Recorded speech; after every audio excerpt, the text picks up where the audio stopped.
গুলশানের একটি নামী শোরুমে পছন্দের কাপড় খুঁজছেন এই দম্পতি। থ্রি পিস, পাঞ্জাবি ও আনুষঙ্গিক কেনাকাটার পরিমাণ ছাড়িয়েছে 2.5 লাখ টাকা।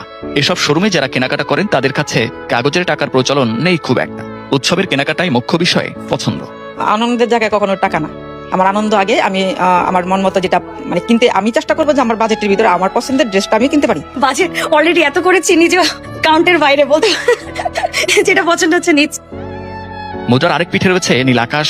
তীব্র রোদে দাঁড়িয়ে গার্মেন্টস কর্মী জাহাঙ্গীর, যিনি ব্যস্ত ঈদ আনন্দে ছেলেমেয়ের খোরাক কিনতে। স্বল্প আয়ের জাহাঙ্গীরের কাছে পরিবারের সুখী ঈদের মূল আনন্দ। মাত্র 1,500 টাকায় কিনেছেন 3 ছেলেমেয়ের ঈদ পণ্য। আমি আমার 2 মেয়ের জন্য, ছোট মেয়ের জন্য কিনছি 300 টাকার, আর আমার বড় মেয়ের জন্য কিনছি 500 টাকার জামা প্যান্ট, আর আমার ছেলের জন্য একটা প্যান্ট আর 2টা গেঞ্জি কিনছি। কষ্ট করে কিনতেছি, দাম দর করে করে। এখন কি করবো, তোরা কিনা তো লাগবেই। বাচ্চাদের সামনে ঈদ না, ঈদে তো জামা কাপড় দেওয়াই লাগবে। নতুন জামা কাপড় দিলে খুশি হয়।